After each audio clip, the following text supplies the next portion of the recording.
Hello there, guys, and welcome back to my channel for the biggest announcement, for the biggest transfer announcement we could have really been hoping for this transfer window. Perfect timing for us because we were meant to be streaming right now anyway. And obviously we got a little bit of an inkling that this was going to happen. So, we had the thumbnail ready, we had the title ready, so we just had to change everything quick. We're here to talk about Romelu Lukaku joining Chelsea Football Club for 115 million euros, or in pounds, 70 we wish, 97.5 million pounds. You might have heard Con's dog or Con having an argument with his dog because somehow your mic wasn't muted during the timer. But that was hilarious. But can't believe it. Ladies and gentlemen, if you're watching, put it in a chat whether you're excited about Romelu Lukaku. Smash the like button if you're excited about Romelu Lukaku joining Chelsea Football Club. Also subscribe if you haven't already. And as you can see, not only that, we're also joined by a new face on the channel today. How brilliant is that? A new face the other day with Jonathan, and now we have a new face again with Mr. CFC Gem, of course, as you can see on the screen, host of GNA TV. Sorry if you pronounce it differently. But anyways, first of all, Gem, welcome. Thank you for coming on. And what time to be alive, I mean, you couldn't have come on for a bigger stream, could you? Yeah. Good time to come on, isn't it? It's perfect timing for a stream like bringing Lukaku in, so I'm looking forward to it. And thanks for having me on, mate. Appreciate it. Hey, very, very welcome. And Con, aside from hopefully having sorted your dog problems, lovely dog, but are you excited? Are you gassed? Are you hyped? I think you're still muted, so you need to unmute yourself now. Yeah. No, yeah, I'm really excited. And apparently she is too. She knew Big Ron was coming back, so she's bouncing off the walls. So, no, yeah, I'm really happy, man. Of course, we knew it was going to happen, and now it's finally happened. I'm all smiles. Brilliant. I could not agree with you more. Sorry, there's a couple of things I'm trying to do all at once here. There's so many things we need to talk about with this because the Lukaku thing itself didn't actually take that long if you really think about it. But the summer, even before the summer, we've had with rumor after rumor after rumor, speculation about Haaland. At some point, people were speculating about bloody Danny Ings. And here we are, and we finally have our new number 9. I presume he hasn't been given a number because Tammy hasn't officially left yet. But we will read through the whole, article or whatever piece that Chelsea released, and we will take a look at everything that there is out there because it's a bit crazy. We've finally got a striker, and we've got a striker for the first time since Diego Costa. Well, we signed him, and I'm like, I believe this can really work. Like, I can't lie. I was hyped when we signed Morata. I was like, yeah, I'm, talking myself into things. Same with Timo Werner last year. We're all fans. We're all humans. It's normal. But now it's more like with Diego, where I'm like, this is going to click and this is going to work. And it better do, because otherwise I'm going to look like a mug and we'll all look like mugs. But we really do need to make this work. But, Jem, why don't you talk me through how you felt, not just this summer, but even towards the end of the season when we knew we was probably going to go after striker. And we just spoke about it off air super quickly, how you said, Haaland was probably your, first choice. But we're still signing one of the top 5 strikers in the world here. Yeah, for me, it's more of a relief. I don't know about you guys. It sort of drug out so long, the whole Haaland thing, and we were all waiting for that official offer to go in, and it never seemed like it was ever coming. And then it, like you said, it all just changed so quickly, and then the Lukaku news picked up pace massively. And look, listen, Haaland was my preference, and I would have loved us to have signed Haaland. Don't get me wrong, but if the implications of signing him were too much, whether it be fees, agent fees, the total amount, including these wages, and Chelsea just couldn't get it done, then I'm cool with that. And, Romelu Lukaku, when you think about it, signing for 115 million euros, you think about if we sell Tammy Abraham and the sales that we've done already, we've actually used the sale money to cover the Lukaku signing, if that makes sense, because I think he works out about 97.5 million sterling. So, he's a good player. He's a player that's been scoring a lot of goals in Italy. I know that a lot of Chelsea fans are on one side and some are on the other when it comes to him, and they feel like he's got quite a lot to prove. He has got a point to prove in many ways, especially in England. And I think he's at an age now which is he's ready. I think he's here to come and show us what he's about. And I think we will create a lot for him. I don't think there's issues with us in creating. Our biggest issue is just having someone on the end of it to actually pull it in the back of the net. So I think he will be a top signing, and I hope he really takes off this season. I could not agree more. Obviously, Con, sorry, you and I have spoken about Lukaku Haaland quite a few times, but now that it's official, how do you feel? Like, does it almost feel a little bit surreal in a weird way? Because I don't know. We've been hoping and waiting for this signing to finally happen, and now it's here. It almost feels a little bit surreal to me. I don't know. It's strange. No, yeah, it feels surreal. Relief, didn't it? But yeah, go on, mate. Oh, sorry. Sorry about it, mate. Yeah, it's definitely surreal, man. If you think about it, we finally got a world-class striker, lads. Like, it's what we missed last season so much. And there's people like, oh, but we still need midfielders, like, so like, be happy, man. We won the Super Cup yesterday. Lukaku's joined today. It's good times for this club again. No more Falcaos, Patos, Higuains, Moratas. Like, Havertz last window, Lukaku this window. We're back. This club's back, and we're going to start winning things again. And I'm just so happy it's finally happened. I don't care about Haaland now. Who's Haaland? Like, you can waste away this season, Dortmund, then go to a Madrid club, and we'll still be better than them, you know? So who cares? Hey, I could not agree more. Let me just get this up here on the Chelsea website so that I can also put it up on screen. We also have a super chat here by Isaac Toch. Sorry if I butchered your name, saying, Luke, who's back? There was a lot of, rumors or ideas what hashtag would be used. Lukaku, Rom back. All sorts of things. I didn't see look who's back coming, but hey, that's what Chelsea went with. See a lot of people in the chat as well. Brian, I'm saying, yeah, let's go, but won't play on Saturday. We will be available against Arsenal. We'll talk about that in just a minute. Jester saying here, I just want to know why in the name of Zeus, Butto R9 cannot play. Cannot play on Saturday. Again, we'll discuss all of this. Sorry, go on. I said quarantining, mate. Unfortunately, quarantining. Yeah, but I'm still not 100% sure whether this is all true or not. Like, this is not being confirmed by anyone genuinely, big. Do you know what I mean? So I'm like, is this even true? Like, where were the pictures with Marina taken? Because if he has to quarantine, why is he allowed to take pictures with that? What's going on? Do you know what I mean? I get that, but is it not the rule? Even if you are vaccinated, you got to quarantine for 5 days when you come from. It depends where you come, because he went Monaco. That's all to do with France and that as well. Apparently, if you're coming from France, you have to quarantine for up to 10 days. But if you're vaccinated, it's 5 days. I'm not too sure. I don't know. They change it. I know if I wanted to travel to England right now, I have both jabs. I don't need to quarantine. But the story is that he might only have one jab. But what difference that makes, I don't know. We'll get through it. Let me just quickly get it up on screen to show you guys what Chelsea have put out on their website. All right. You should be able to see that in a second. Here we are. There we go. Let me just actually get this little banner across the bottom. 1 second, ladies and gentlemen. Let's just put that lovely hashtag, because that's what Chelsea went with. There we go. So you can obviously see the headline. Romelu Lukaku comes home. There's the little picture with Marina. Doesn't look like it's at Cobham. So maybe Marina even went to Monaco to make this all happen. You never know. It could be. But let's get through what is this? Go away. Romelu Lukaku is back in Chelsea blue, one of the most prolific strikers in European football. Lukaku has returned to the club he supported as a young boy and where he has unfinished business, having been on our books between 2011 and 2014. The Belgian has signed a 5-year deal and will add attacking firepower to Thomas Tuchel's squad ahead of European champions. I'm happy and blessed to be back at this wonderful club, said Lukaku. It's been a long journey for me. I came here as a kid who had a lot to learn. Now I'm coming back with a lot of experience and more mature. The relationship I have with this club means so much to me. As you know, I have supported Chelsea as a kid, and now to be back and try to help them win more titles is an amazing feeling. The way the club is going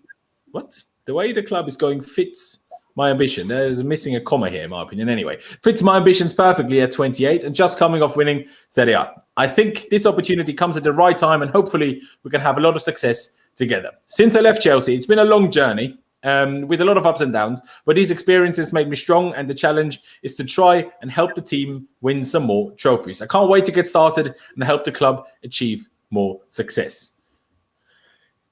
Chelsea director Marina Noskaya added, Romelu Lukaku is quite simply one of the world's best strikers and goal scorers. We are absolutely delighted to be bringing him back to the club he loves and are excited to be adding his talent to a Champions League winning squad. We are, of course, looking to build on last season's success, and Lukaku will play a big role in achieving our targets. I'm sure all Chelsea fans would join me in saying, welcome home, Romelu. Lukaku is back at Stamford Bridge a decade after he originally joined the club. He has netted 80 goals for club and country in the past 2 seasons alone, adding a ruthless streak to the tenacity and touch that have defined his game for so long. Not sure about the touch, but, we move. A formidable forward who is equally who is equally adept at holding the ball up with his back to goal as well as running into channels with purpose and intent. Lukaku has 8 years of Premier League experience under his belt. During that time, he scored 113 goals in the division, which, by the way, is more than Didier Drogba, taking him up to 20th place on the list of all-time Premier League goal scorers. Aged just 18 when he arrived at Stamford Bridge from Anderlecht in his homeland in the summer of 2011, he made 15 Chelsea appearances in 3 seasons, 2 of which were largely spent on loan before moving to Everton, Manchester United and Inter Milan. While at Inter, Lukaku was named the Europa League Player of the Season in 2019-20 before playing an integral part as the Italian side won Serie A last season. His 24 goals and 11 assists earned him the competition's MVP award. Now 28, he was named in UEFA's team of the tournament for Euro 2020, during which he netted 4 times in Belgium's run to the quarterfinals, where they were knocked out by the eventual champions Italy. Lukaku has long impressed on the international stage and has scored 64 times in 98 games during a golden period of his national side. He is, by some distance, Belgium's all-time top goal scorer and now rejoins the Blues, aiming to help us win further domestic and continental honours. And just to mention that here quickly, 11 assists, yeah? I'm not sure why he won't let me highlight it. 11 assists, but also 24 goals, see? Just for people telling me, Werner, he makes assists. Yeah, see, it doesn't just need to be assists. You can clearly do both. And now we've signed someone that can, which is, in my opinion, fantastic news. Sorry, I was just reading through all of that. So if I missed anything important in the chat, I do apologize. What did I see? Laurenz, did you really schedule this stream because you knew it would be confirmed? Maybe, maybe not. You will never know. It's like that. It's like that. Who is it? That Kanye moment. It's like, you thought I wouldn't win, or what it would be like if I wouldn't win. I guess we'll never know. Quite good. But ladies and gentlemen, put it in the chat if you're excited. Put it in the chat what you're thinking, and if you want to support the channel and make sure that I highlight your comment or whatever, do use the super chat function. Of course, you don't have to, but it's always drastically appreciated. And also, we have over 400 people watching, which is absolutely brilliant. So make sure you subscribe if you haven't already. Smash that like button. Let me see how many likes we're on, because we're probably not on anywhere near enough.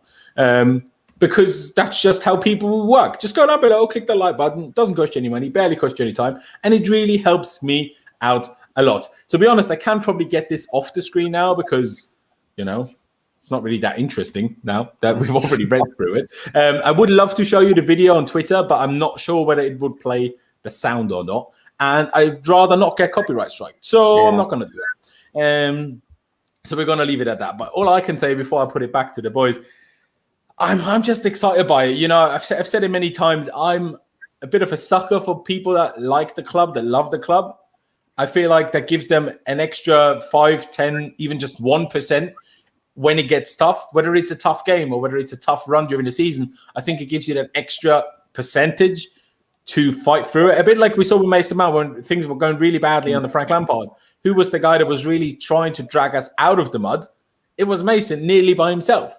While players that care less, you know, Marcos Alonso just storms off when he's not happy with the manager's decision to sub him off. Do you know what I mean? And now we're all hyping him again. Do you know what I mean? Like, people are easy to forget. People are quick to forget. Also, things like Rudiger, I won't, you know, use this as a fact because we don't know if it's true. It's just Sky Sports saying it. But even the reports that he will look at his options before signing a contract extension. I'm like, if that's true, and I don't know if it is, but if it is, I'm like, he can go straight onto the bench because options, you can look at them from the bench. If you want to start, you stay. Do you know what I mean? I don't even want to hear any waffle like that. So maybe that's why we're signing Kounde.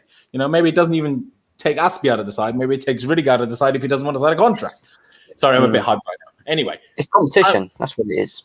It is competition. It is competition. But still, I don't want him to be looking at other clubs come January. Do you know what I mean? Like, not when, you know, not with all of the love he's gotten. Sure, 6 months ago he wasn't getting much love, but right now he is. So, you know, enjoy the moment. Enjoy the moment. Yeah. But like I said, I am a little bit of a sucker for that. And every one of us, I'm sure, has seen the video of Lukaku when he was, 15, 16 years old, coming to Stamford Bridge as a young kid before we ever, you know, signed him and before we ever properly approached him. And he was playing for the Anderlecht youth side, youth teams. And he was at Stamford Bridge saying, what stadium, one day I'll be able to play and then I will have made it. And even recently, Feroz tweeted it or, you know, put it on his Instagram as well. Obviously, the little story that he told when, you know, he was just 6, 7 years old and he told the story where his mum mixed water into milk to put it into the microwave because they didn't have enough milk. So she needed to like water it down basically to get more out of it. And he was like, I got it then already that, we was just broke, that his mum wasn't, Yeah. I'm not sure if his mum didn't have a job, but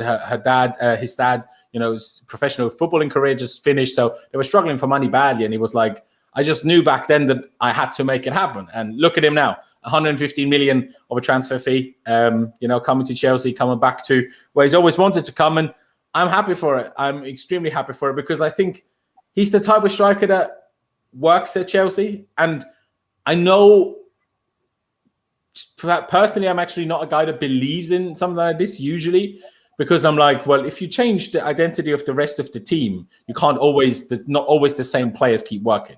So because the rest of the team is so different to what we had with Diego, or even more so what we had with Drogba, a striker like Morata, a striker like Werner, they could work, but we've seen it the last few years. They still don't. The strikers that work for us are the Drogba Costa type, the bullies, the monsters, the finishing masters, just the strong guys. Like I said, the bullies, the beasts, some that can get a little bit dirty when they need to. We all saw, I'm sure, a few months ago when Ibrahimovic and Lukaku went head-to-head with each other. And, Ibrahimovic ended up getting sent off, and I think both of them had to pay a fine in the end. And, after that, Ibrahimovic, I don't think, scored another Serie A goal, while, Lukaku made sure that Inter won the title, while I think when they first played each other and that happened, AC Milan were actually top of the league. So, it's like you can see the dirty side as well. And sometimes you need the dirty side. And there's just one of the many, many, many reasons why I'm incredibly, incredibly excited about it. But if there's one kind of attribute to his game which excites you the most, is maybe a bit easy. And obviously you can expand on it more. But if there's one part of Lukaku as a player, as a striker, that excites you, what would you say that is, Jim? The fact that you can just put it in the back of the net.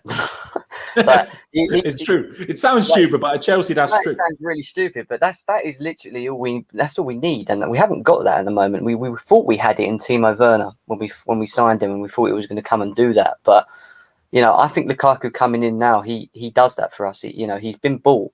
That 97.5 million that we've spent on Romelu Lukaku is for goals. We want goals. We don't. All right, we can look at his assists and this, that, and the other, but the most important thing that we bought him for is to score goals. And I expect him to score anything between 16 to 20 Premier League goals, at least in the way we play.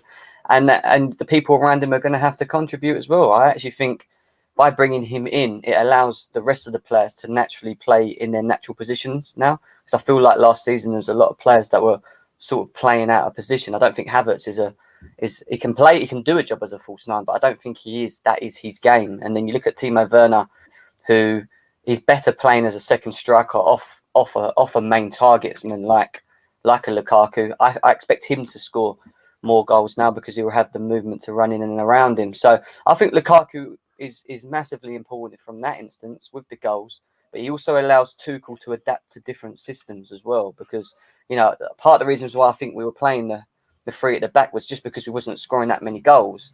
And we thought, well, if we ain't going to score that many goals and we're struggling at the other end of the pitch, why don't we make it hard at the back? And that's why we were winning 1-0 under Tuchel and things like that. So I think Lukaku coming in allows him to flex it a little bit, maybe play 4 at the back, be a little bit more attackive and really go for it. But the guy is coming at the right time. I think this is the right time for Romelu Lukaku to come back to Chelsea. And like you said, he wears his heart on his sleeve when it comes to our football club. He literally he's loved us for a very long time. And I honestly think with him, if it was any other club that come with him and offered him the money that we did, he probably would have stayed at Inter.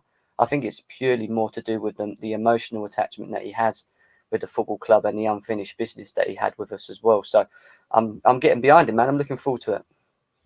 Exactly. And I think you make a good point there as well. And it's been reliably reported as well that there was only one club he was going to leave Inter for, and that was us, which again is one of those things that I'm a little bit of a sucker for. I'm like, you're not just going to whoever gives you big wages. You're going to us because you want to join us. And I like that. I'm a big fan of that. Again, guys, we'll get to, will he be able to play against Crystal Palace, about the rumours? Is he currently quarantining? Is he not? Who knows? We'll get to all of that in just a second. Let me put the same question to Con. I mean, obviously, if you agree with Jem, either say that or think of something different. But well, what are you most excited about that Lukaku brings? Obviously, goals. That's the most exciting thing. But I think Jem made a couple of good points with putting people, although in my opinion, except Kai is now not in his ideal position anymore. Putting players into bigger position, also putting players that are not as experienced as him, taking a little bit of pressure off them. Even though I don't want Timo Werner to start games anymore now, when he does, there's just less pressure because more pressure is on Lukaku. The same goes for Kai, the same goes for Pulisic, the same goes for Mason Mount, because the way Mason Mount has been developing over the last 2 years, more and more pressure to perform and score and be decisive was, accumulating on him. But now if you sign a 28-year-old Lukaku who is used to that pressure, had it at Man United where maybe he didn't quite manage to 100% deal with it, but then went to Inter and was more than able to deal with it, and is now coming, like I said, with that experience, with that age, with that confidence in himself to be able to pull it off. So I think that's one of the other kind of smaller side kind of effects that he has that can be really beneficial to the club. But Con, what about you? Yeah, obviously the goals, because, we're starving for someone to score more than 7 league goals. But presence, man. Lukaku's all about presence, and everything you just mentioned there is just what Lukaku brings, man. He's going to make everyone around him better just because of the presence he has. Against them low blocks, when we can't score, we can start just crossing it in. Lukaku's going to be a presence in the box. I don't know. It's just nice to have a striker. You know who's going to score. I think Jem hit the nail on the head. As much as Lukaku brings in everything else, it's just the goal scoring that we're all starving for. That one person we can rely on to get a goal, and we finally got him. That's why we paid the big money.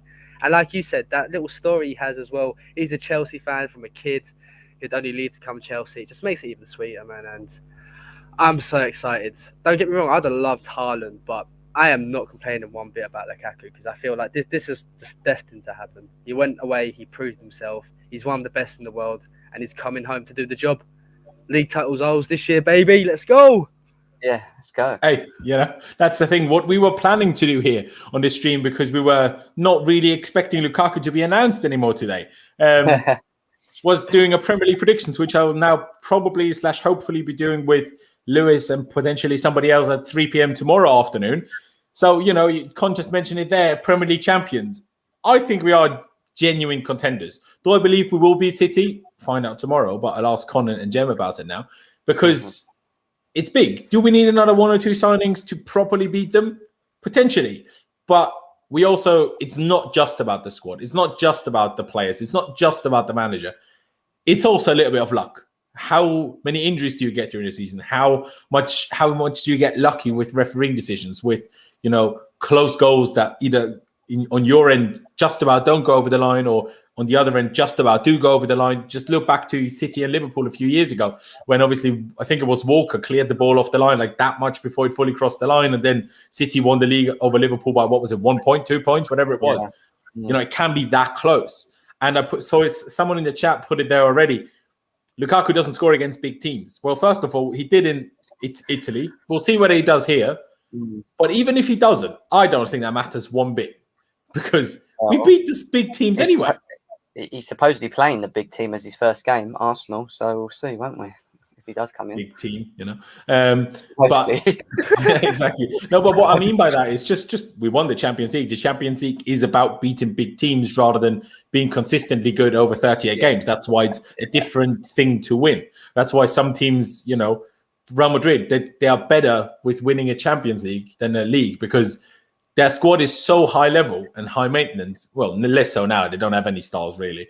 But especially in their heydays a couple of years ago, they have so many stars. You're probably not going to get the very best motivationally out of them in every single of their 38 games against, I don't know, Eibar away. But in the Champions League, they're going to turn up. You've never seen Real Madrid underperform in their heyday in a quarterfinal, in a semi-final. That doesn't happen. And even when they did, for example, against Wolfsburg one time, they lost like 2-0 away. And then at home, they just smacked them 3-0 because it's Real Madrid. It's what they do. But then you have other teams like PSG or City who just walk the league, but just cannot, to save their lives, win the Champions League. Let's see if PSG especially can do it now. But it's just a bit different.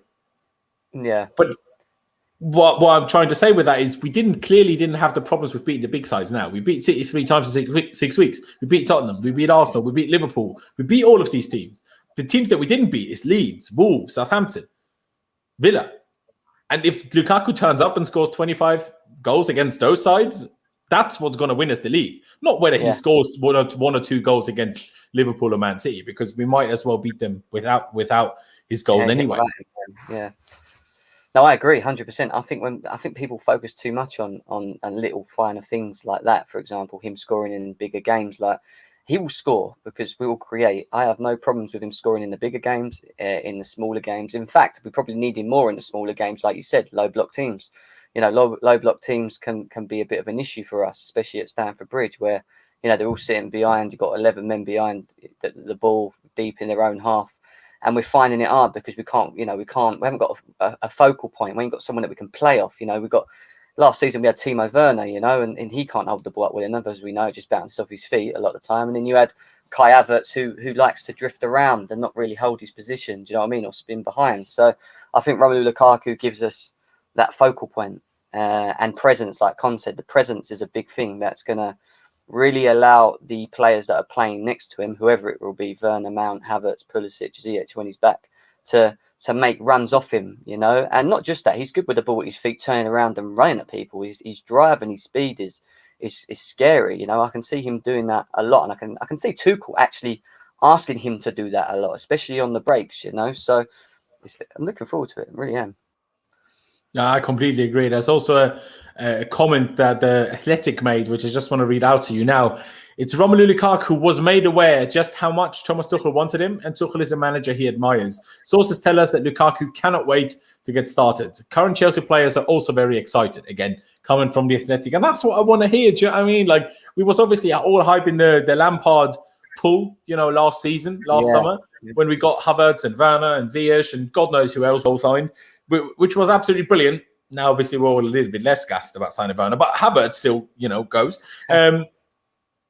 And now we have a manager who clearly has similar pull. Okay, we didn't pull off Haaland, fair enough. But see, and I will say this now before I put it back to Con, and I know we've slightly discussed this to some extent previously, but as much as I would have preferred Haaland as a player because of the age, because of, even though people don't like to talk about it, resale value, I'm not talking about resale value about the player right now. I'm thinking about what happens when the striker right now is gone.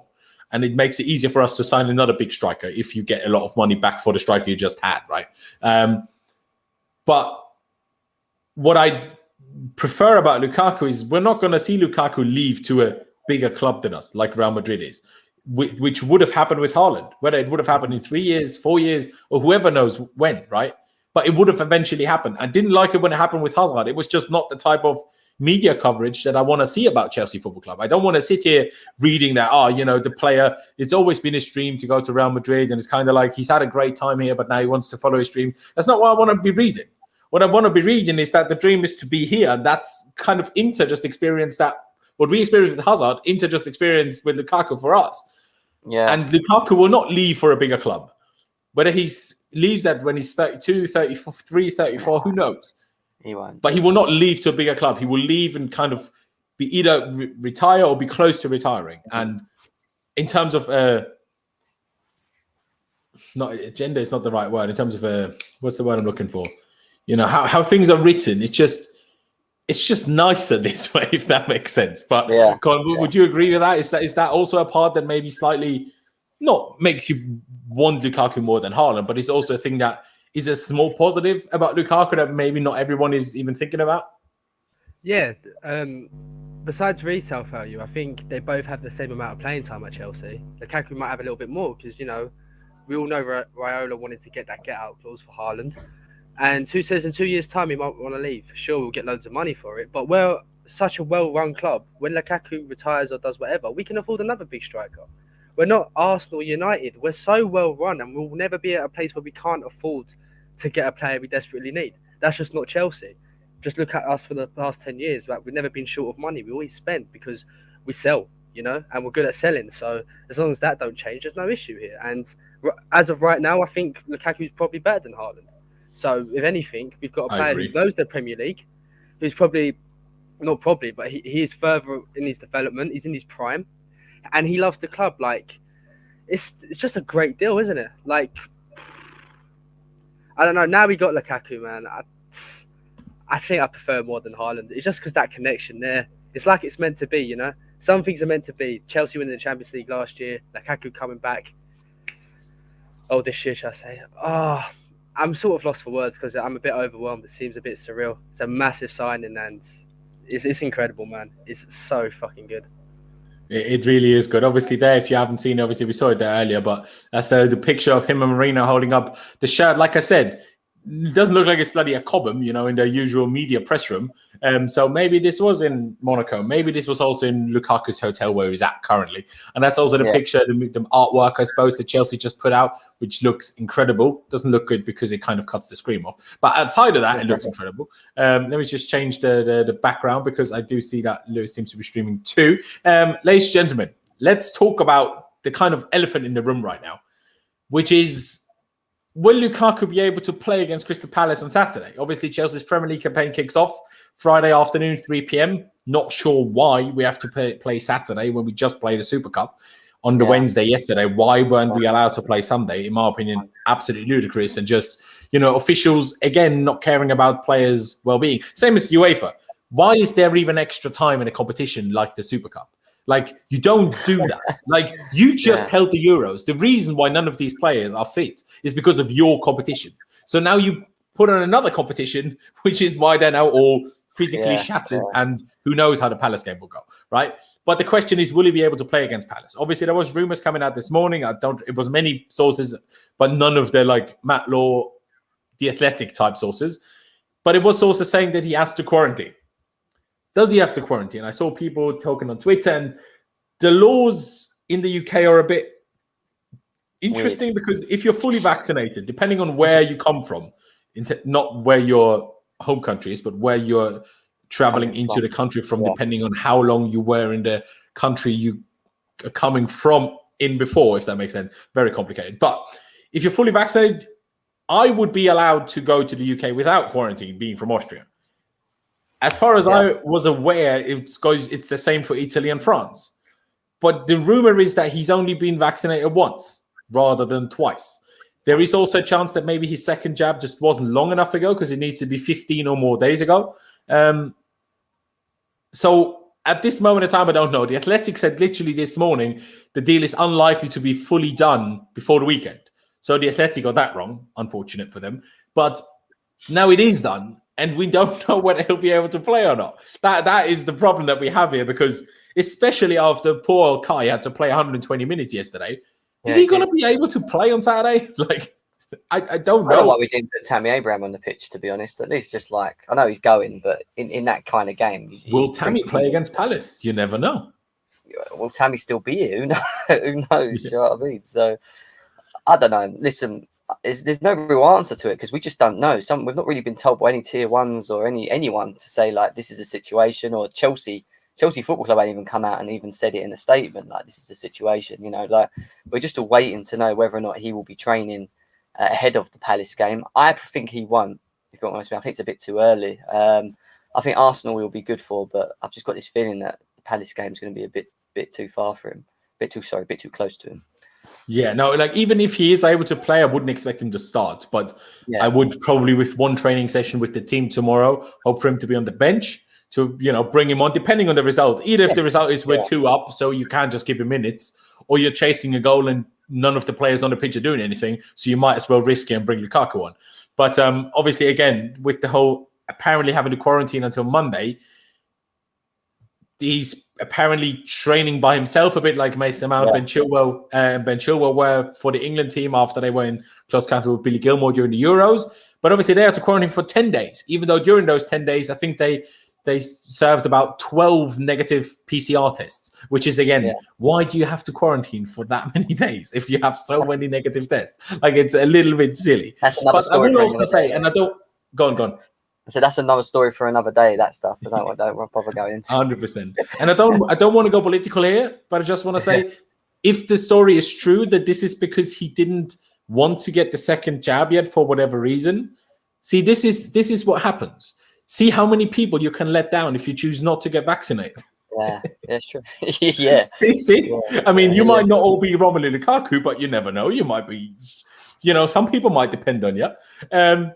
But Con, what do you reckon? You think there's a chance he plays against Palace? Obviously, at this point, we don't know whether he's registered or not, or whether he will be allowed to, or whether he's quarantining or not. We just simply do not know. But what is your gut feeling? To be honest, I have no idea.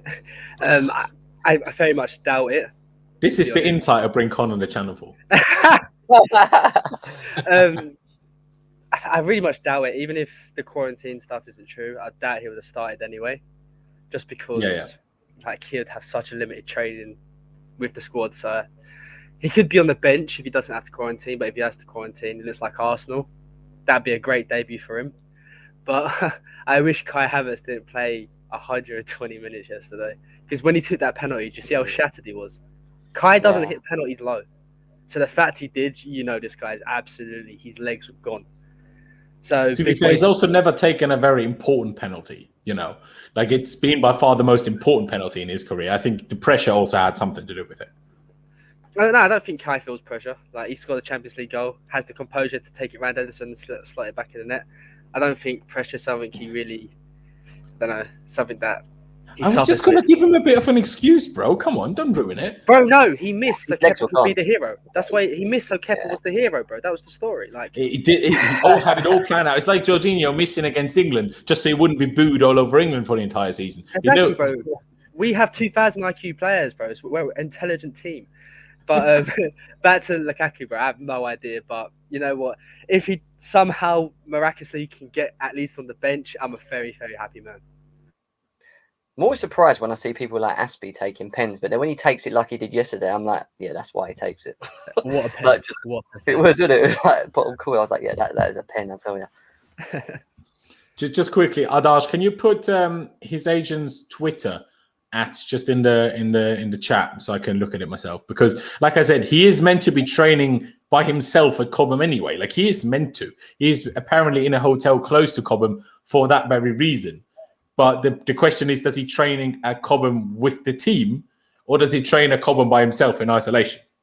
That's the problem. But in terms of numbers, what do you think is fair to expect from Lukaku today? Obviously, you can separate it in Prem in all competitions, whatever you want to do, Jem. But what would be an output that you'd be happy with? Obviously, your opinion can change during the season. I will not hold you to it, but as of right now. For me, he's got to carry the same form as he did in Inter Milan, right? And he's scoring double digits, 20 plus goals in it. So for me, anything between 16 to 20, I'd say 18 to 20 goals in the Premier League, I think he can do that quite comfortably. In all competitions, you throw another 10 on that. So maybe 30 goals in all competitions at a push, So that's what I would expect from a player that's in great form at the moment, and he will get chances created for him. This team creates a lot. I think someone like a Reece James is licking his lips with the ideas of Romelu Lukaku being up front, being able to cross the balls in now and someone actually getting on the end of them, which is something we struggled with every time because we seemed to like crossing a lot last season and there was no one really with the physicality to go in there, barring Giroud, but he weren't playing many games. So I expect about 18 to 20 goals in the Premier and about another 8 to 10 goals in all other competitions. Yeah, I mean, if you could get that would be brilliant. Because, I mean, Diego never scored more than 20 goals in a season. But is that all competitions or is that just league? I think it's all competitions, That was all comps. Yeah, that was all comps. Because, I remember now. Because when we first won the league, he obviously was amazing until Christmas and then a bit off after that. And then when we won the league under Conte, we didn't play Europe. So Diego was mostly rested in the cup games, and also we went out early in the League Cup. So he kind of, but then he scored against Spurs in the cup semi. No, he scored in the FA Cup final against Arsenal, but we lost 2-1 anyway. But still, it's a lot different to them though, Laurenz. So when you look at the player that we're bringing in now in Lukaku, like when I look at the Drogbas and the Costas, they score goals, but they were never goal scorers. Does that make sense? They were never out and out, could have banged 2-3 goals a game, which is what I think that Lukaku can do. So when I look at Lukaku, I actually think he can outscore both of them because I think that even though his presence is important, he is more of a goal scorer, I think, than them two. What are your thoughts on that? I think there's more to it.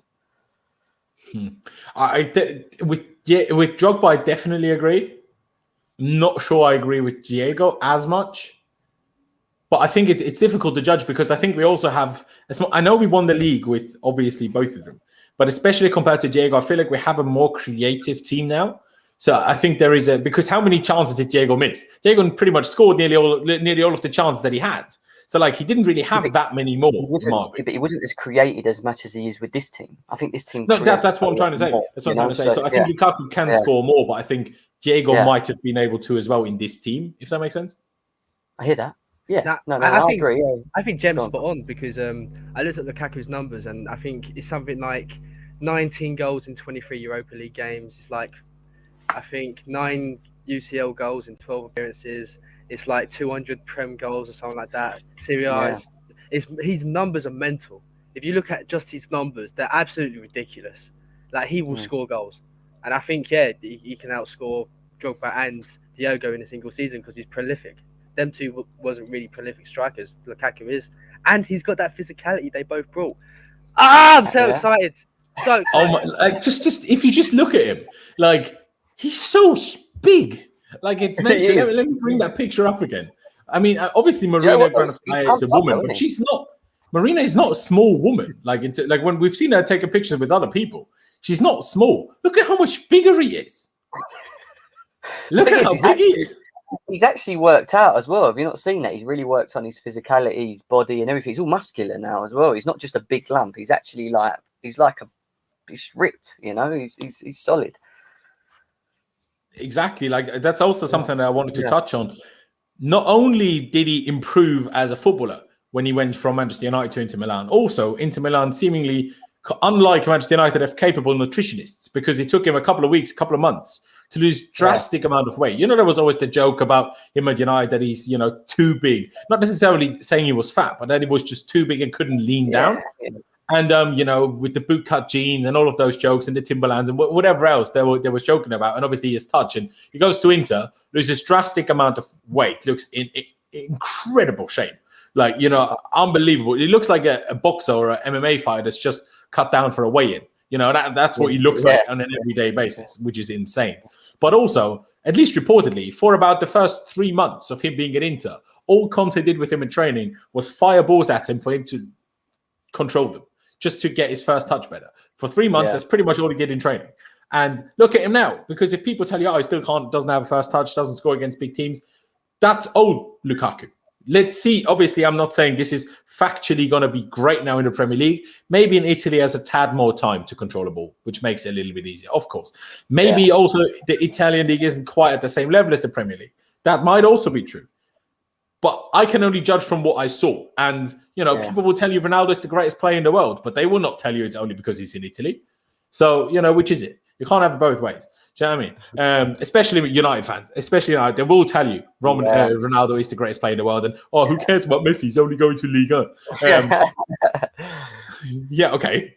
You're just discrediting anything Lukaku did in Serie A, even though that's the only place Ronaldo does anything these days. We have another super chat here for not Canadian. Yeah, it is Canadian. Canadian dollars. Yeah, by Dinishan Pillay. Sorry if I butchered your name.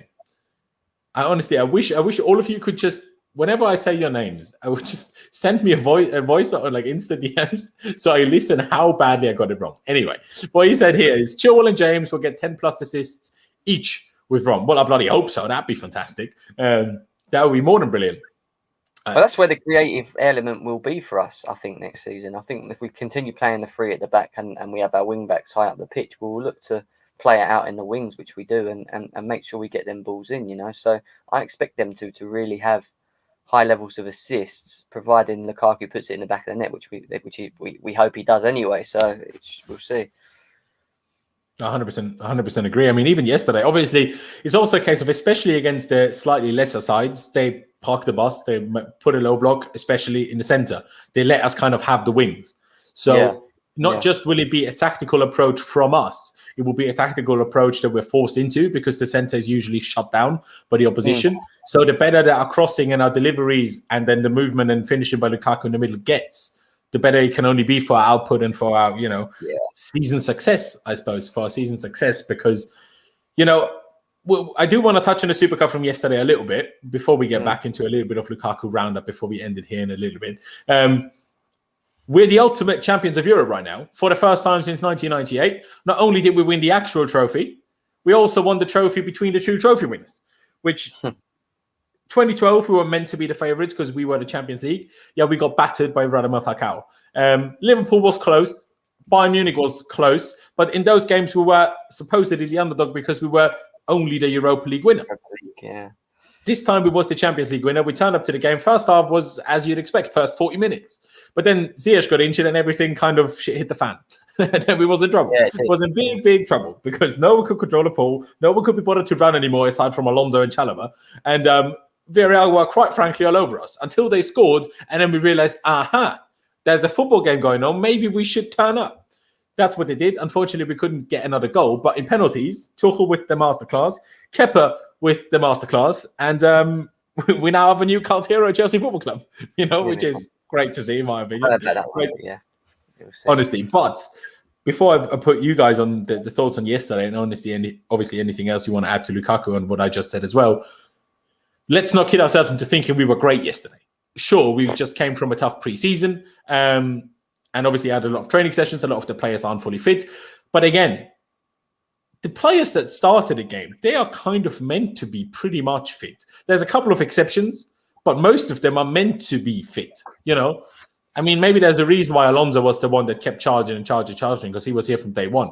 But so was Pulisic. He didn't even get to start. So was Callum Hudson-Odoi, who was very underwhelming in my opinion, at least compared to what I expected from him yesterday, because I thought he might be very, very, very good. That's it, I suppose. All the others only came back with some delay. But, and Ziyech, and he was fantastic, to be fair to him. So, they were here from the start. But we weren't great. So getting the Lukaku in, and the big problem, we were better in the first half. But again, just didn't take our chances. Not only the actual shots we had, but also one or two moments where we didn't get the ball to the player to shoot, or the player that had the opportunity to shoot made the wrong decision and shot at the wrong time, passed at the wrong time. And those are the things that I think Lukaku can help, not just with his finishing prowess, but again, to bring it back to that, his experience, just experience that helps the players around him as well. But I'm just very, very happy still about last night. I can't lie. By the time I was done streaming, it was local time for me, 2:30 in the morning nearly. So it was a long night. We had a long night, but I wouldn't change it for the world. It was pretty brilliant. Let me go with you first, Con. How good was that last night? I know the game wasn't, but how good was the penalty shootout and Kepa and everyone just being happy and, more pictures and everyone saying another one? How sick was that? It was a fantastic feeling yesterday. And I've always had a lot of love for Kepa. I defended him a hell of a lot, especially in his really bad season. But last night he was the hero. He comes on, and seeing him and Mendy together doing the interview, have their arms around each other, it's such a beautiful thing. And I think that's why we're so good. It's not because we play so wide, but it's the fact that we're such a unit now. We're not just a team, we're a family again, and that connection we have with each other, the players love each other. Everyone's just so, I don't know, it's just such a great feeling at this club right now. It's a special feeling. Hasn't felt like this for a long time. The game yesterday wasn't great, but come on, it was our first real competitive game back. A lot of players came back, and it was their first game back, like J5, etc., etc. N'Golo looked great as well yesterday before he came off. And then we beat the team that beat Arsenal United, so it makes it even sweeter.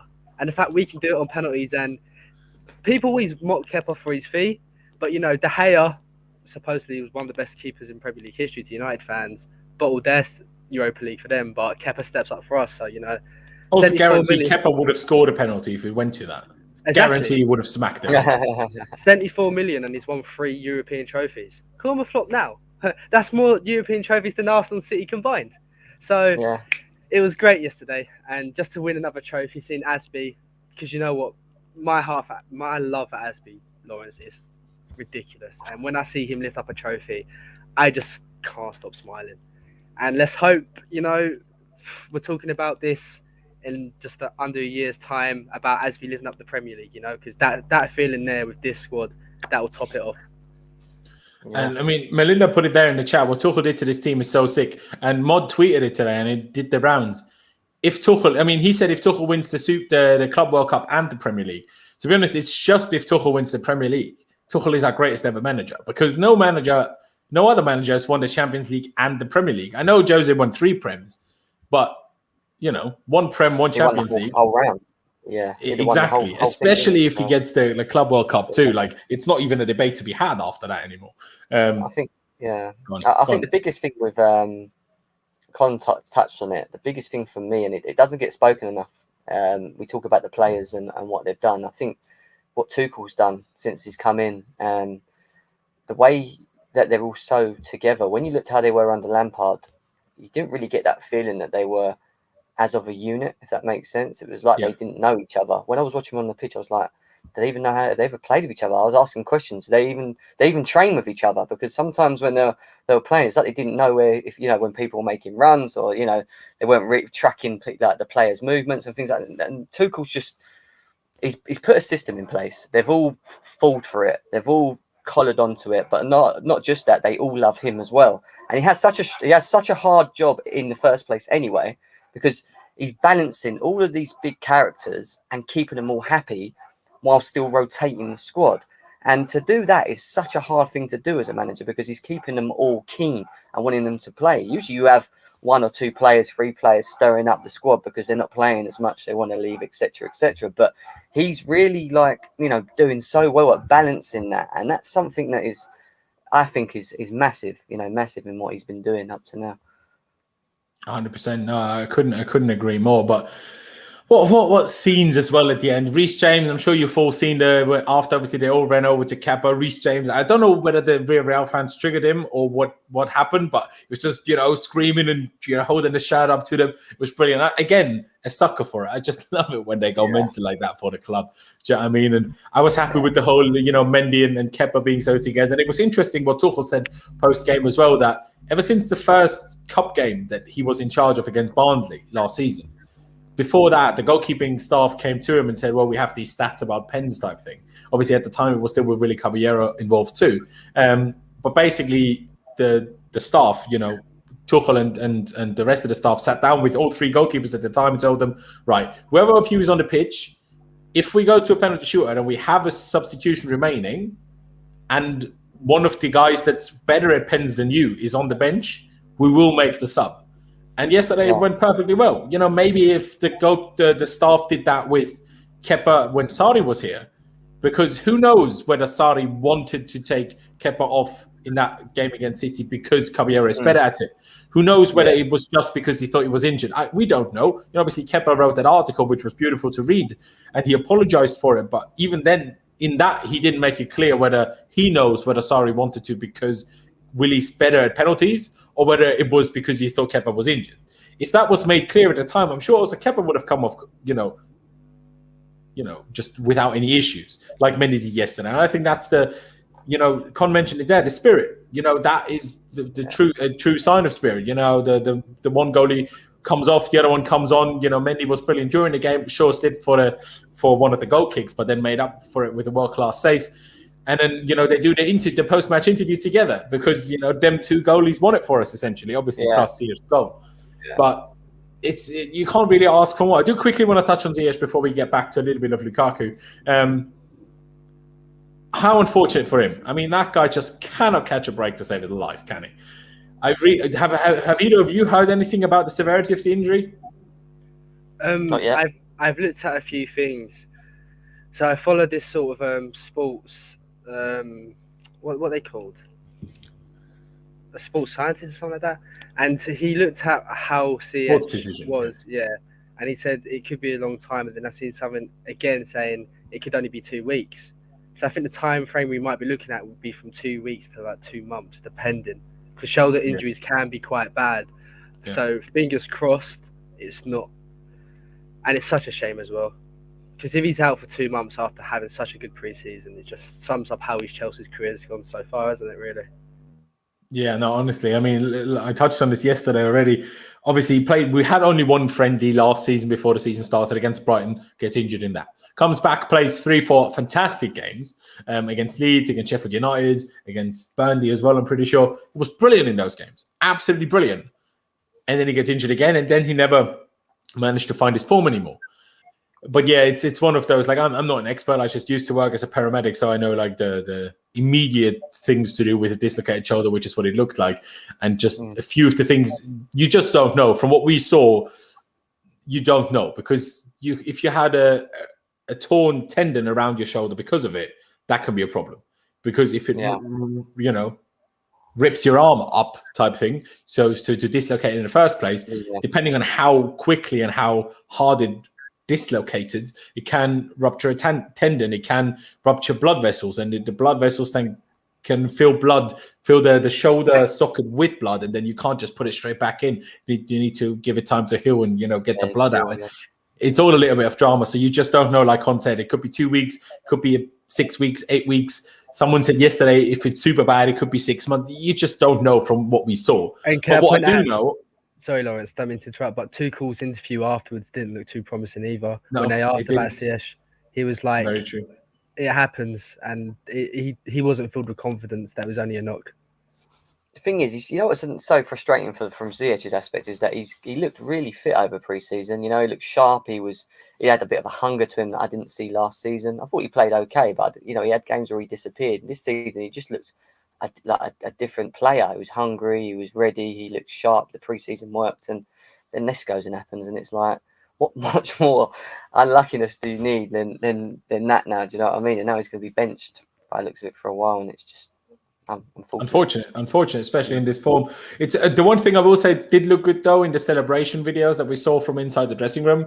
He was, not jumping around like crazy, obviously, but you did see him in the background. He was smiling, he was singing, he was shouting around. So he clearly wasn't in too much pain. Obviously, he would have been on painkillers, but still, if something's real bad, even the best painkillers won't help you that much. So he was still, walking around, shouting with the teammates, celebrating. So it didn't look that bad from that perspective. But I will say one thing. This is why it's better if you have a few muscles. If he was a bit, more muscly, he doesn't dislocate his shoulder from his arm getting raised up. I'm telling you, Kalamazodoi, Lukaku, they don't dislocate their shoulder if that happens. Like, I guarantee it. So, it's obviously everyone is genetically different. So, for him, I presume it's not as easy to build muscle, and everyone's obviously 100% different. But, it certainly would have helped, I suppose. But anything else either of you two want to add on last night's, not brilliance, but win? Oh, just one thing I want to mention. Jorginho shush after he scored and he shushed the fans. Cold, man. So damn cold. I love that that shit house for him, man. I'm all for it. Like, he scores his pen in Jorginho fashion as well, and then you just shh. Love that. Because it was like, even in Jorginho terms, it was a ridiculously saucy pen, because he barely, like, he didn't even go out of the corner. He just rolled it straight next to the goalie. Yeah, at like 2 miles an hour, and the goalie was on the floor, and it made it even worse because it was just sitting there like, oh my god, just got done. What is this? Well, 100%. Like, it was a crazy pen. Love that. And again, like I mentioned with Reece earlier already, what did the Villarreal fans do for Jojo to shush them, and Reece to celebrate so enthusiastically right in front of them? It's interesting, but just to, bring up the shush. What a picture. Love it. I can't lie, I'm a big fan of the blonde hair. I think he looks cool. Can't lie. Why did him and Thiago Silva get it done? Was there a reason? Did they even say? Why did they both do it? See, if it was just Jorginho, I would have backed him to do it just to take the piss out of England. But because it's Thiago Silva as well, it's probably just because they fancied it. I don't know. Yeah. Same hairdressers, eh? Probably. Yeah. Who knows? Clearly. But let's bring it back to Lukaku for just a minute. I put the question to Jem. I haven't put it to you yet, Con. And I will, while Con answers it, you guys put it in the chat as well.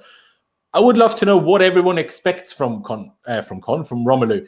What would you be happy with? What number of goals? Let's say just in a Premier League, because the other ones, obviously, depending on how far we go, it's changes how much you can expect. So let's go with the Premier League games. How many goals from him, or what range of goals would you be happy with from Lukaku? First of all, Con, and obviously everyone in the chat, put in a chat as well. By the way, we still have nearly 500 people watching. We were up to over 750 earlier. So big ups to all of you guys. Again, if you haven't already, please be sure to subscribe. We're on the road to 15,000 subscribers. So, every new subscriber count, hit that big red subscribe button. And of course, smash the like button as well. Let me see how many we're on. Let me see. While Con thinks about how many goals he wants Lukaku to score. To be fair, we are on 300 likes. That is pretty good going from you guys. But we still have over 500 people. So you can get to 400 likes. Go down below, smash the like button for me. It means a lot to me, helps us out drastically. To us content creators grow, because then YouTube will suggest it to other people that don't know of me yet. So that'd be brilliant. But Con, how many goals would you be happy with from Lukaku?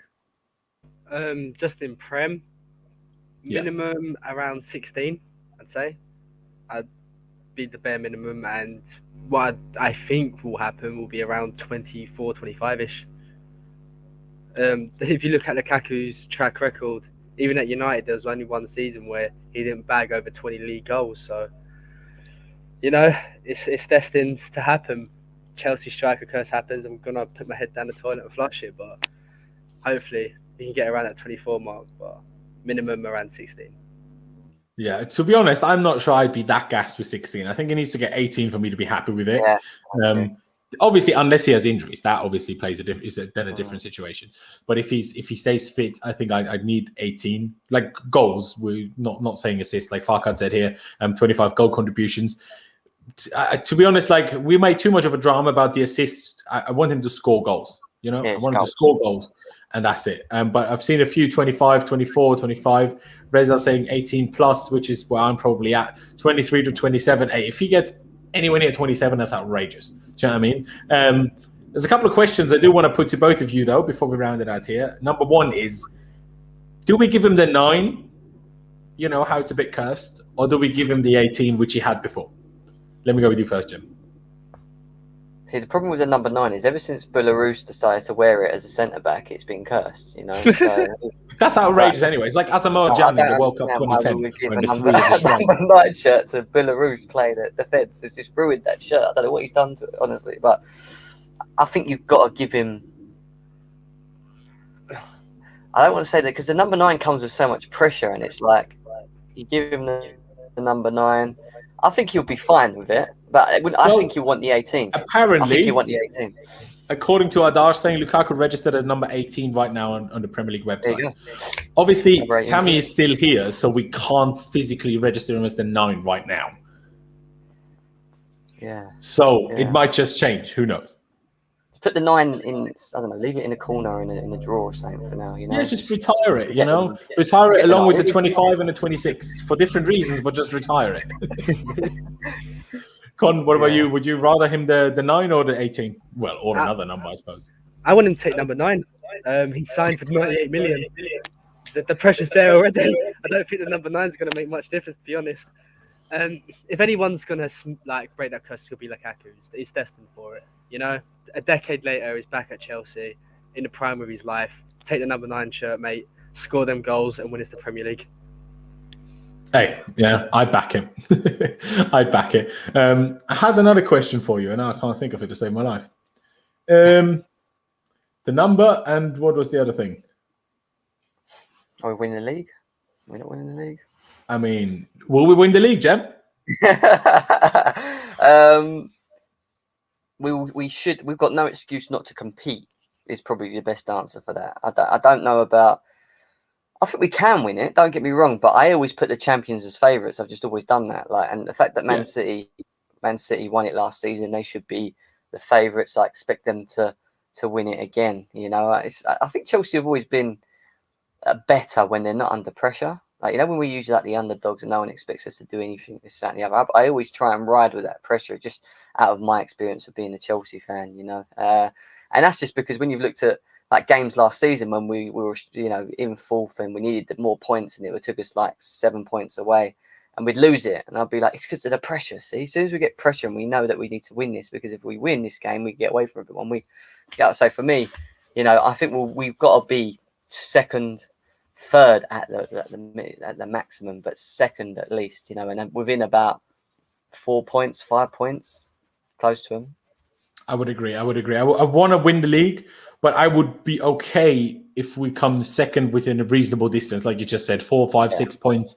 If it's within that distance, I'm okay with that, because you have to be somewhat realistic as well. Sure, we were great in the second half of the season under Tuchel, but can you expect that type of level of performance for a full season? Maybe that's difficult to fully expect, even if we have Lukaku now. But we have so much to catch up on, and City aren't sleeping. I'm sure us signing Lukaku puts pressure on them to try and get Kane done. And if they get Kane, it will be even more difficult because I can't remember who said it, but basically, Grealish is the best at diving, so he'll get 10 extra pens. And now finally, City have a player that will score pens if they sign Kane, so they have 10 extra goals automatically. So it's not easy. It's not easy. I, for the life of me, can't remember for what else I wanted to ask you guys. But hey, here we are, ladies and gentlemen. If you have any other last questions that you want us to discuss, or that you want me to put to the boys, put it in the chat. If you want to use the super chat function, of course, you're very welcome to. But other than that, I think we're slowly but surely rounded out on a brilliant day. A brilliant day that worked out. I couldn't have hoped for any better in terms of timing for me today. I can't lie. So brilliant. Cheers, Jules. It was brilliant. But yeah, I'm over the moon. I'm over the moon with finally getting the number 9 done. The one thing I will say is, and it's a bit like Chelsea can't even make, rail seating in 18 months. Why did it have to take this long? Like, why couldn't we figure out a month ago that actually Haaland is going to be too expensive? Like, well, why did it have to be August 12th? Do you know what I mean? Like, if it was at least a week ago, he could already be playing on Saturday. Yeah, I agree. But at the same time, I think we actually really wanted Haaland. I really do. I think that was probably the issue with that. I think was that we probably put a proposal forward, and they wasn't really giving us a yay or nay. But then what we should have done is just put a deadline on it, so that if we knew we were wasting time, then we could have just cracked on with Lukaku a lot earlier. I agree with that, but I think they probably went back a couple of times to just try and get Haaland, and then thought, you know what, if we don't, and if they're not going to sell at any price, which is what I think was happening. I think they've just said, we're not selling at any price this year. We'd rather get Champions League football than lose him this year. So we went to Lukaku, but at least we got it done. I know it's a bit late, but at least we got it done. And now we've got a striker, because people were worried that we were going to go into this season without one. It's like we're not going to get a striker. Tammy Abraham's gone. Giroud's already left. Who's going to be our striker? Broja, Werner, Havertz. At least we got someone. I agree. The only thing, like, when was it? Last Saturday, when we were told the bid was accepted and it was done, type thing. Yeah. If he just traveled to England on that Saturday, he would already be out of this potential 5-day quarantine, rather than sitting in Monaco for 3 days for no apparent reason. Do you know what I mean? Yeah. Like, I still don't get what he was doing there. Obviously, he was extending the contract with his agent and all of that. But Mr. Federico, whatever his name is, I'm sure Lukaku wouldn't have run away. You could have just extended the contract in England, right? Next week. Like, it would have been fine. Roman's boat was out there, wouldn't they? That's what they were saying. Because Roman can't come to this country, can he? So apparently he went Monaco because Roman was out there in his yacht. That's what I've heard anyway. It's a shout. It's a shout. But surely he could have just, I don't know, taken a day trip to Roman's yacht after the quarantine. Do you know what I mean? Yeah. But hey, here we are. We're in a good position. We signed a striker. Daily Smith said, "Where's Abraham going? Hopefully to Roma, and hopefully not to Arsenal." Is all I can say to this. Who would be Player of the Year at Chelsea? Well, one of Havertz, Mount, and Lukaku. I'll back that. One of them three. Maybe Jorginho win the Ballon d'Or, Player of the Year, all sorts. I'm thinking Kante as well. Kante, true. If he can stay fit enough this season to play enough, it's definitely a shout as well. Thoughts on him receiving? Okay, that's one last thing we need to discuss, and I'll put that question to you as well, Con.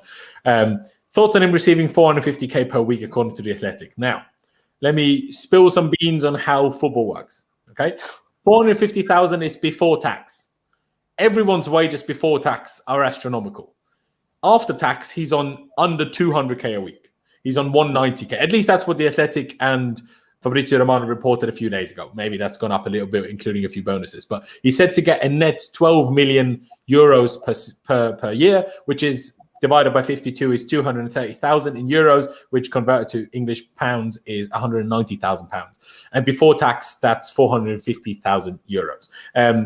But everyone's wages before tax are astronomical, and after wages, they're more acceptable. But just to give you a number here, Alaba is getting 400k after tax at Real Madrid, while Lukaku is getting it before tax. So, there's a difference. There's a difference. Just to clear that up. Anything you want to add, Con? Because otherwise, I will slowly but surely start rounding it out here. No, yeah, you got that point spot on. It's like saying this striker got 15 goals, but this striker got 20 goal contributions. It's stupid. Yeah. It's a false image. It's like... I remember the question. The question. Here we go. Let me go with you first, Con. Do we change our penalty taker to Lukaku? Yes or no? I don't see why Jorginho can't take it if he's not on the pitch. He's our best penalty taker, unless Lukaku in training shows he's better than Jorginho to Tuchel. If not, keep it as Jorginho. Because obviously the question, there is two sides to this. You either do what Tuchel will do because he's German and loves statistics. Otherwise, he wouldn't have brought on Kepa yesterday. he will take whoever has the best stats. But there is also a case to be made that any sort of goal helps the confidence of a striker. Any sort of goal helps the fear a striker puts into defenders' minds. So if we start we start playing God knows who, say Newcastle in April. I don't know if we played them in April, just pretend we do. And Lukaku has either 12 goals by then or 15 outfield goals, or does he have 22 because he also scored 7 pens or 6 pens by that point? The fear it will also put into oppositions, just because the number is different, I think can make a difference. And again, I don't think Lukaku needs it for the confidence so badly. Depending on how obviously the start of the season goes, there could come a time where he might need it. But I think for the psychological factor, I think there is a shout to be made to give it to Lukaku. What do you say about that, Con? If he's better than Jorginho at taking pens, then give it to him. I feel like it doesn't matter. I get your point there. Well, but let's presume he's a tiny bit worse. I don't know the stats, but very few players in the world are as good as Jorginho. So let's presume he's a tiny bit worse. Does it then stick with Jorginho, or do you give it to Lukaku? Yeah, still stick with Jorginho. It's the best, bro. Like, I don't believe that scoring a penalty will boost their confidence, because Timo Werner scored pens against Rennes, and then next time he played Rennes, it was awful. He missed a great chance. Luckily, Giroud scored. Yeah, but that's Timo. Do you know what I mean? No, it's like Lukaku is going to score a certain amount of goals next season, regardless if he needs confidence. He's not that type of player who needs a pen to get confident, you know? He's just not that guy. And if Jorginho's better, keep it with Jorginho. If Lukaku's better, give it to Lukaku, you know? Fair play. There's a fair enough reason. Jem, what about you? Would you give it to Lukaku, or would you stick to Jorginho? I think Jorginho is one of the best penalty takers in the world, and I don't see the whole narrative of when a striker comes in, he should take the pens, unless, like Con said, he turns up in training and he's, I don't know, Tuchel's preference is that he's got 2 great penalty takers, and he likes his striker to have that, because, like you said, he wants him to have more total goals. Then that's Tuchel's choice. You know, I'll back what Tuchel wants to do, and that's all we can do, really. Just back Tuchel and every choice he makes, which is he's not got wrong, has he, at the moment? So we move. It's very true. It's a very good point from both of you guys. I mean, I would love it if we could, for the first time in God knows how long, have the Golden Boot winner at Chelsea, and he won't. Yeah. It's impossible without taking pens, right? Yeah. So if we want that, he will have to. But you both make a fair point. At the end of the day, what matters most is the team success. And if you have someone that's better and more reliable at taking penalties, you can't really complain. And I mean, to be fair, Jorginho did miss 4 penalties last season. That includes, obviously, the one in the Euros final. But he missed 2 for us early in the season, then the one against Arsenal as well, which wasn't brilliant, I will say. But since then, he's taken a lot of penalties and taken all of them, except obviously against England, perfectly. But I will still stand by the fact that Jorginho did that all on purpose. Anyway, ladies and gentlemen, we're going to round it out here. I appreciate all of the support and the love today. It's been a lot of viewers. Obviously, I always appreciate it. Make sure you subscribe if you haven't already. Make sure you check out GNA TV, Jem's YouTube channel down in the description below. Just click the ad, subscribe to him, help him get to, well, he just hit 2K subscribers, but help him get to more. That'd be brilliant. Obviously, check out Con on Twitter. Help that man. Just because he's verified doesn't mean he doesn't want 100,000 followers. So help him get to that. Link is down in the description as always. Thank you guys for watching. Up the Chels. Look who's back. Welcome back, Romelu. Romback, Lukaku, whatever you want to say. I'm very pleased that he's here. But yeah, thank you guys for watching. I'll see you tomorrow at 3 p.m. Probably, he said yes, so let's see if it happens. But with Lewis and potentially somebody else for a Premier League prediction plus a Palace preview. See you for that tomorrow afternoon. So get your reminders set and all sorts of things so you don't miss that. Subscribe, hit the notification bell button so you don't miss that. But yeah, thank you guys for watching. Up the Chelsea, upwards and onwards, and I'll see you next time.